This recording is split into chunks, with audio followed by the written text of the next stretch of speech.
Não. Depois a gente vai encontrar padrões de dois candles, tá? É, Harami, mulher grávida. Olha que legal, né? Diz os japoneses que inventaram a análise de candles, diz eles que isso aqui é uma mulher grávida. Todo mundo tá vendo que a mulher tá grávida aqui, né? Olha só. É uma mulher Sim. com a barriga do nenê. Não tem como não ver. Ó, Tava aí o tempo todo, é tava aqui óbvio, o cara. tempo todo, cara. Ó. Vocês vocês estão fumando as paradas que ninguém me falou que podia fumar aqui, não. É uma mulher grávida, tá? O grande é a mulher e o pequenininho é o bebê. Acontecem também em final de tendência, eles indicam reversão. Como são padrões de dois candles, eles são um pouco mais confiáveis, tá? Normalmente assim, o preço está numa tendência de alta, vem aqui, tá? Chegou lá no final da. O preço vem aqui numa tendência de alta, chegou aqui em cima, ele faz esse candlezinho aqui, ó, vermelhinho pequenininho. Né? Isso, mais alguns outros fatores vão nos indicar que o preço vai começar a voltar. E ao contrário aqui é a mesma coisa, né? O preço vem descendo, descendo, faz esse candlezinho aqui, isso e mais algumas coisas nos indicam que o preço pode, tende, né? Nada é certo, tende a começar a subir. Vamos ver se a gente encontra alguma coisa disso aqui, ó. Ah, uma coisa, tá? É, no gráfico, na vida real aqui, o movimento ele não é perfeito, os desenhos eles não são perfeitos, né? O tamanho desse pavio aqui não importa muito, né? Ele tem que ser um candle de corpo grande com um candle de corpo menor ali assim. Então, né, tem tudo aqui, ó, teoria, mundo ideal e aí no mundo real aqui. No mundo real aqui, ó, tem um Harami aqui, ó, né? Aqui também tem outro. Aqui tem outro, né? É sempre que o preço sobe, nem sempre, né? Aqui ele fez o Harami.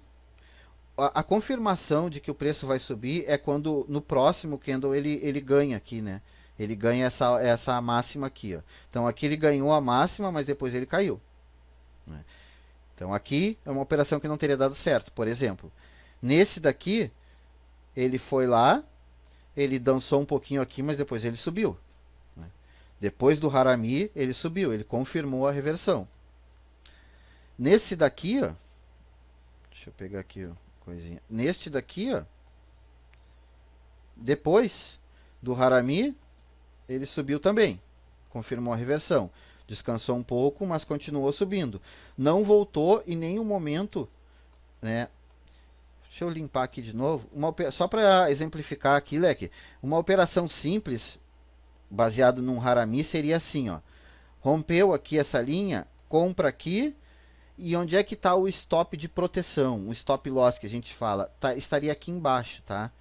Abaixo do Harami. Então, a partir da compra aqui, em nenhum momento ele chegou perto do nosso stop, né? A partir da compra ele deixou nós no positivo, voltou, deixou quase no 0 a 0, mas ainda no positivo e voltou a deixar no positivo. Nesta operação aqui, a partir da compra aqui, o stop seria aqui embaixo. Ele ficou aqui balançando, nos deixou mais ou menos ali e subiu. Em nenhum momento ele chegou lá também. Então, se eu tivesse feito uma operação de compra aqui, teria dado gain. Se eu tivesse feito aqui, teria dado gain. Se eu tivesse feito nessa aqui, teria dado loss, né? Porque ele subiu um pouco e ele logo veio e perdeu e bateu aqui, né? Consegue entender essa dinâmica aqui, esse jogo? Depois do Harami, tem o engolfo, que é o contrário, tá? Que ele engolfa o candle anterior, ele envolve, é um padrão envolvente, tá? O Harami é um bom candle, é uma boa combinação de candles para indicar reversão. O engolfo é melhor ainda. Porque pensa pela lógica, o importante é pensar pela lógica. Se aqui, ó, neste aqui, ó, que a gente está aqui, nessa bagaça aqui, ó, o preço mostrou força de queda e no pequenininho ele mostrou uma força de compra, né? Uma força para cima. Aqui o urso estava bem forte, né? E aqui o touro mostrou força, mas o touro não está tão forte ainda, porque o touro tá menor. Pensa que isso aqui é aquelas barrinhas de energia de videogame, sabe? O Ken contra o Ryu. Então, a barra do Ken tá maior que a do Ryu ainda, né? Então aqui ele mostrou força, mas não muito. No engolfo, deixa eu tirar aqui. No engolfo é o contrário. Ó, no engolfo, a primeira barra é pequena e a segunda é grande. Então ele representa muita força. Tipo aqui, ó, o preço vem subindo, né? O preço está aqui, ó.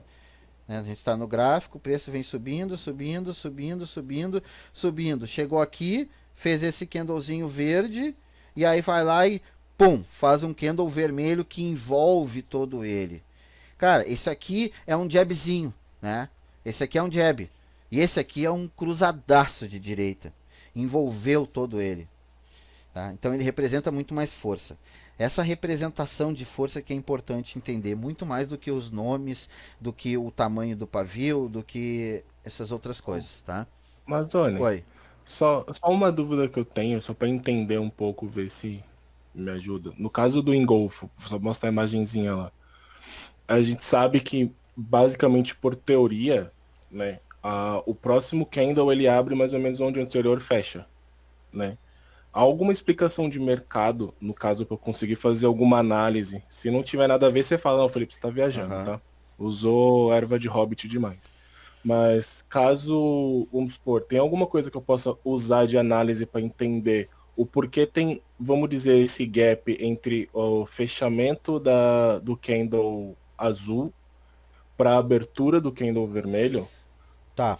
para ele estar mais para cima e engolfar esse, tipo, Aham. seria mais ou menos assim, fechei, vamos supor, vai nos últimos segundos, vamos lá, vamos supor que eu tô no gráfico de 1 minuto, nos últimos 10 segundos, por exemplo, a galera vende pra cacete, ou quando fechou foi muita ordem de venda, e aí o próximo candle começou lá em cima e despencou. Tem algum... Tá, não, o motivo do candle, no caso este daqui, ó, vamos pensar nesse engolfo aqui. Esse engolfo aqui, deixa eu pegar aqui, ó. Esse engolfo aqui, ele é um engolfo de alta, tá? O de baixo aqui. Então, o preço vem caindo, né? O preço vem caindo, tá vendo? Beleza. Vem caindo. Chegou aqui. Esse candle aqui, ele abriu. Qual é a história desse candle aqui? Ele abriu aqui, né? Nessa faixa de preço. Aham. Veio aqui embaixo. Foi lá em cima. E encerrou aqui, né? Essa é a história desse candle. Esse candle, ele abriu abaixo do fechamento anterior. Esse aqui, ele fechou aqui, né? Fechou aqui. Uhum. E esse candle já abriu abaixo e imediatamente após a abertura, ele até deu uma repicadinha aqui, mas após a abertura ele ganhou força. O que isso quer dizer? Quer dizer exaustão. Quer dizer que o urso está cansado. Sim. Que o urso cansou. O urso correu e cansou. Chegou aqui, é o último esforço. Lembra do filme do Rock e do Apollo que tá os dois na hora que os dois vão dar o soco junto e caem os dois junto no chão, e aí é quem levanta primeiro. Aqui quem levantou primeiro foi o Rock. Entendeu? Aqui quem levantou primeiro foi o touro. Então ele levantou e foi. Então, por exemplo... Oi? Não é da minha época, não. Você... Isso entrega a idade do cara, né? Mas tudo bem. Não, na hora que fala rock, uns negócios desses, você fala assim, puta, pelo amor de Deus. Mas o cara não, tem mas que ter orgulho beleza. disso. E aí também, assim, tá? Esse é uma coisa. Isso representa a exaustão. Mas voltando... Mas olha, Oi.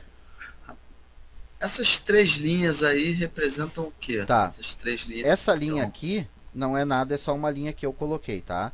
É uma linha que eu coloco para fazer análises. Essas duas linhas aqui são médias móveis, tá? Tu entende, né, o conceito de média móvel, né? Acho que agora com a pandemia também todo mundo vai entender.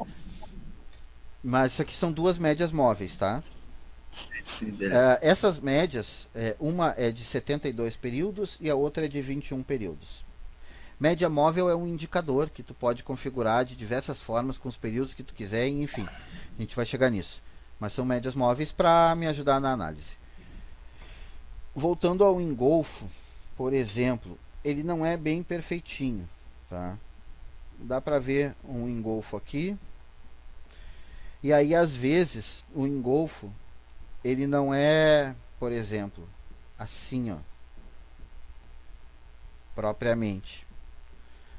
Às vezes, o azulzinho, ele tá aqui, assim. Cara, faz alguma diferença? Pra mim, não faz nenhuma diferença. Pra mim também não. Entendeu? Aí daí tem um nome diferente, porque se tá assim, ó, se tá assim, ó, daí não é engolfo, daí chama piercing line, daí chama não sei o que, né? Chama o coelho com rabo laranja, o elefante cor-de-rosa e tal, né? Tem um monte de nome. Pra mim é tudo engolfo, cara. Porque tudo o preço faz isso, engolfa o candle anterior, sabe? Engole ele.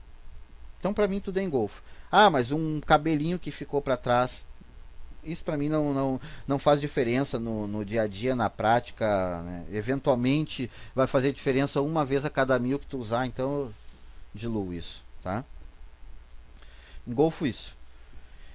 Precisa de confirmação do próximo candle. Legal que todos os padrões de candles a gente estuda eles para fazer depois a análise gráfica, identificar o movimento do preço, né? Tentar prever para onde vai o preço. Então, todos os movimentos de preços, todos os candles, padrões de candles, precisam de confirmação. A confirmação é sempre o próximo candle, o movimento do próximo candle.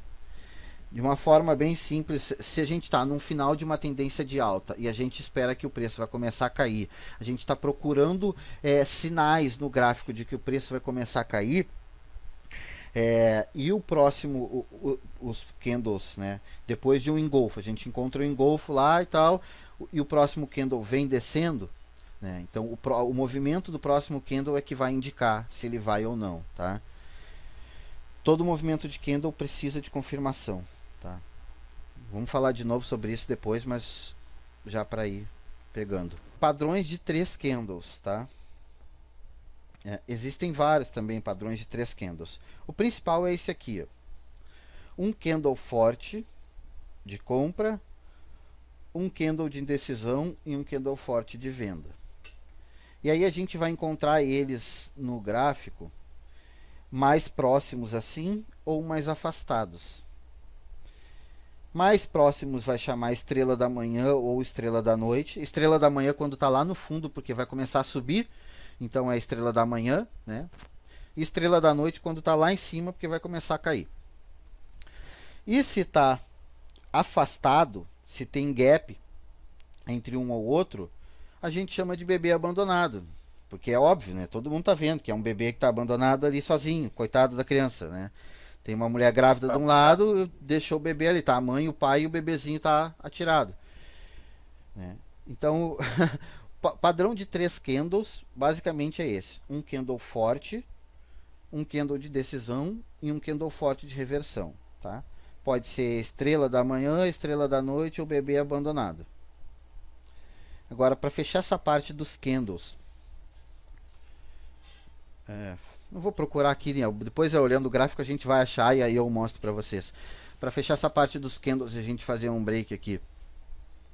Todo candle ele vai passar sempre 4 informações: abertura, fechamento, mínima e máxima.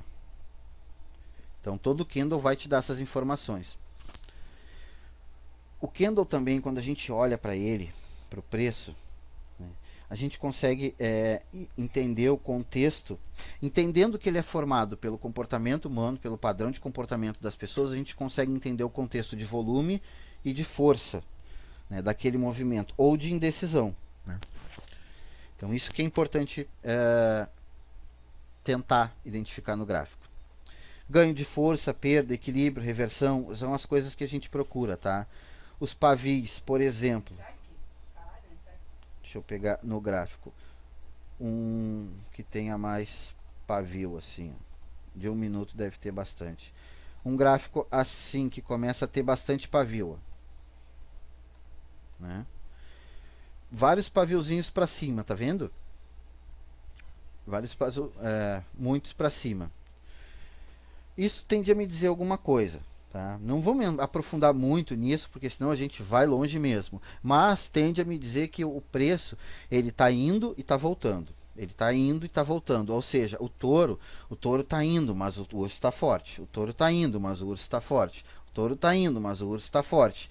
Ou seja, me parece que o touro está cansado e que o urso está levando vantagem, entende? Ou seja, a briga dos compradores e vendedores, né? Então, vários pavios para cima tende a mostrar uma força muito grande para baixo. E o contrário, óbvio, também é verdadeiro. Vários pavios para baixo, como aqui, ó. O que acontece? O urso está batendo e o touro reage. O urso está batendo e o touro reage. O urso está batendo e o touro reage. E ele não passou, dá para ver até que ele formou uma coisa aqui que a gente vai falar depois do break, que é a linha de suporte e resistência. Ele formou um suporte aqui, ó, bem grande, e não passou. E aí, quando o touro cansou, é que nem o Rock e o Apollo, né? O Apollo foi lá e deu uma sequência, e o Rock segurou. Agora é a vez do Rock bater. E aí ele conseguiu bater e botar para cima. Né? Então, muitos pavios indicam também, né, movimento de preço. Tá? Acho que isso que é importante a gente olhar. A história que tem por trás de cada vela e não ficar olhando... tem um harami, eu vou comprar, sabe? Cara, um harami no meio do gráfico não quer dizer nada. Um harami é um padrão de reversão, então ele só vai querer dizer alguma coisa se ele estiver no final de uma tendência. Então tá no meio de um movimento e a gente vai aprender depois a analisar a tendência, a encontrar a tendência e encontrar o movimento, o início e o fim, né?